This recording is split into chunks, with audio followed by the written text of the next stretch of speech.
Hi, it's me, Ingrid INFP, and we're going through Autism Handbook by Katarina Sörngård, a book about for late diagnosed autistic people, and it's written by a neurotypical, so not everything is like fine by my standards, but we're going to talk about routines and getting out of your comfort zone, so kind of the two sides of the same coin.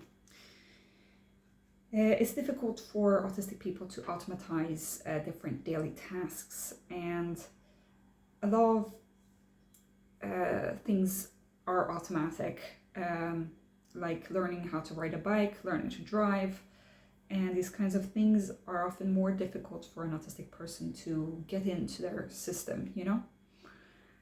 I myself have difficulty with riding a bike, I have difficulty with swimming, I have difficulty with driving a car, even though I have done a lot of practice. But she says that don't give up, there is still a way to change, and with a lot of, if you can get yourself to be interested in this, then you can also learn these skills. And, it can be motivating in itself to have a more functioning daily life.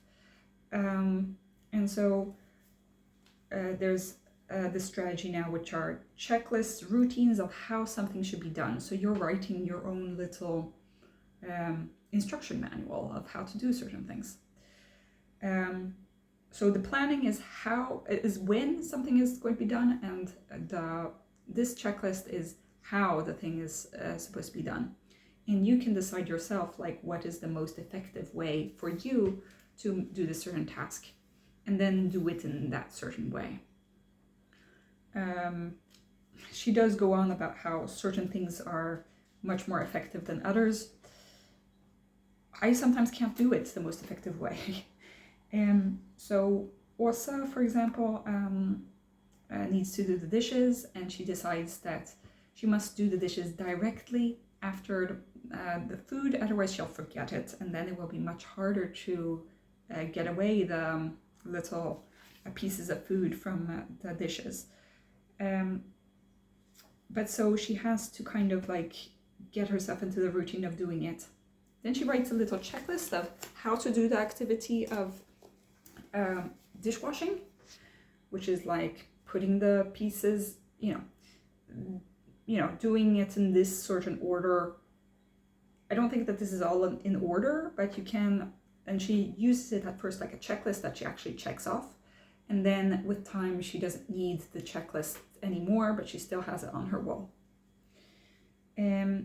So she does it in the order that feels most effective for her. The thing is, there's a certain way of, maybe this is kind of like task stacking, or kind of like getting a certain cue. So you can get a cue from yourself or from another person. So for example, Eva, I think, uses the fact that Anders, her husband, I don't know if Eva's husband Anders is Jarmo's friend. That would be funny if they were all together in this little universe. But anyway, Anders, her husband, usually cooks dinner on Thursdays, let's just say, and she decides that it's on Thursdays that she's going to sort her the clothes for the washing up. She decides that when he starts doing the cooking, it's time for her to go and look in the laundry and to start sorting. You could also decide yourself, like Åsa did, that when she's finished with the eating, then she goes directly to wash the dishes, so that it doesn't get lost to time, Åsa also realizes that she hasn't been doing things very effectively. She's been using a little Swiffer kind of thing, or no, she's been using a little cloth, but she actually buys a Swiffer, and then she starts realizing that she's using a lot less time. So she can be more effective in that way. And also because when she has a duster in her hand, it's much less difficult for her to get stuck in a certain area and like, you know, be cleaning extra that area. With a Swiffer, it's just like swoosh. So she doesn't get stuck as much.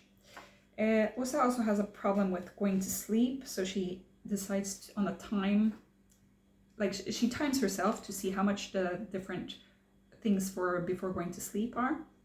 And then she realizes that she needs to start her nighttime routine at 9 o'clock. So she turns off her electric devices, her electronic devices. She takes off her makeup, she puts on her pajamas, she calms down, she talks to her partner Kaisa, and then she goes and falls asleep. Eva has to put together all of the sorting the clothes. She has also been doing things ineffectively by running to, like she would see a piece, like a clothing piece, and then she would put that into the shelf, and then she would go back to the pile. And so by moving the pile closer to the place where she puts the hangers, she is effectivizing things because she's just doing it all in one go rather than just doing a little bits here and there. Jarmo also has a hard time with his hygiene. We've talked about this before. So he puts a checklist for that activity. So how to take a shower.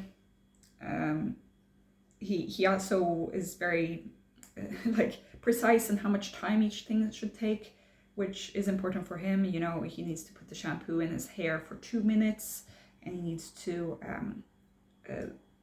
do every single part in a certain order. And so he writes it down, like which order is the way to do it, you know, which is good. It works for him.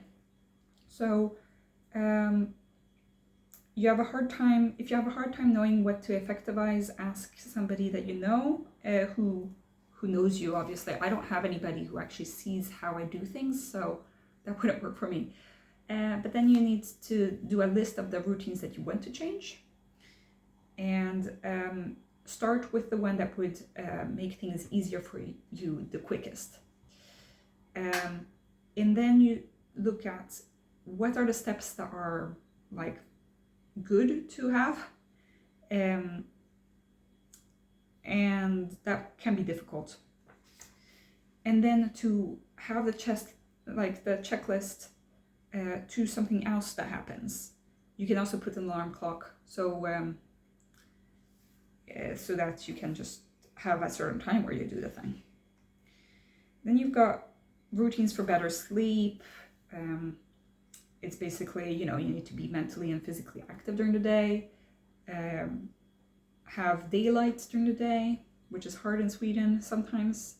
To not drink coffee or tea before you go sleep. To turn off your electronic devices. To have a certain routine of when you go in to sleep and when you wake up. Don't sleep during the day, and get help if you need it. So in psychiatry, they use a technique that's called the sleep restriction, which is basically that you only get to sleep 5 hours in the night. And if you repeat that for enough nights, and that you don't sleep during the day, then you will at a certain point conk out and fall asleep.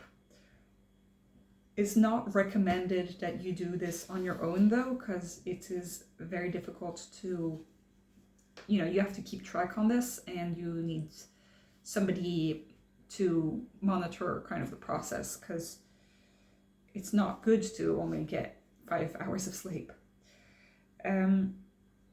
Then she talks about choices, and that making decisions, which is really difficult for me. Often it's hard to know like what the feelings are in our body. We've talked about this before. But it can be even just small choices can be really difficult. Like you're going to the bakery, so Jarmo goes to the bakery and he has a hard time deciding on what to eat.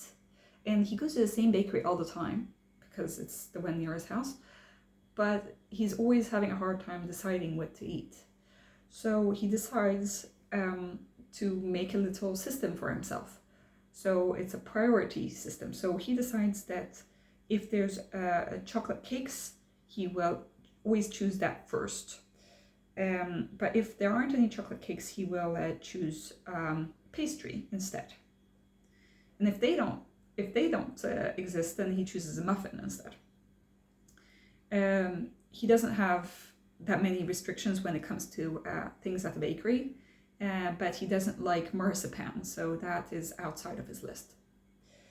And if he really can't choose, he just counts to 3 and he goes chooses randomly. So if the thing is more complex, you need to use a strategy problem solving so that you can take your time. But when you have to do a decision quickly, it's good to have a system of how to make the decision beforehand. But there are people who have the opposite kind of, or not the opposite, but another kind of problem, which is people pleasing, or that you're scared of choosing because you're scared of the reaction of the other person. So it can be good to start learning to say what your opinion is, instead of just letting the other person choose all the time, because otherwise you get to do things that you don't want to do. So you could say, I prefer this instead. I don't really like this. So training, exercising, saying what you want as opposed to what the other person wants. You can say, I think that this might be too early. Let's try it this time instead. That kind of thing. Then we get into leaving your comfort zone, which is difficult. It's problematic when things are dysfunctional, and there are certain routines that are dysfunctional, and that's when they don't allow you to try new things or to do what you want out of life, However, a little bit of nuance here. She talks about Temple Grandin, which I don't support Temple Grandin. I mean, it's great that she's an autistic person, before her time, and wrote her books about being an autistic woman way before this became a big subject in the media. And so good in that way. However, she does support ABA therapy and thinks that has a kind of mindset that autistic people who don't work are not worth as much as autistic people who do work. So I'm not really a fan of Temple Grandin. However, so she uses that example, and she talks about how it's important to leave your comfort zone. I think that we have to be a little bit careful about this. Yes, it's very good to leave your comfort zone, and some of the best things have happened to me because of leaving my comfort zone. However, we have to be nice to ourselves as well. So the problem with autism is that the comfort zone is often very, very small. And so if we want to experience more of life, we'll have to leave our comfort zone more often, I think, compared to a neurotypical person. So Jarmo has always been very cautious. And I relate to Jarmo in that way. I was also very cautious as a child. However, some of the things he starts reflecting on his time in therapy and all that, since he got his autism diagnosis, and he starts realizing, since then he's gotten a new friend called Anders, and by socializing he's started to feel more confident in himself, and also Anders invited him to go rock climbing, which was really outside of his comfort zone, but now he started to like rock climbing. And so actually it was a good thing that he left his comfort zone sometimes. And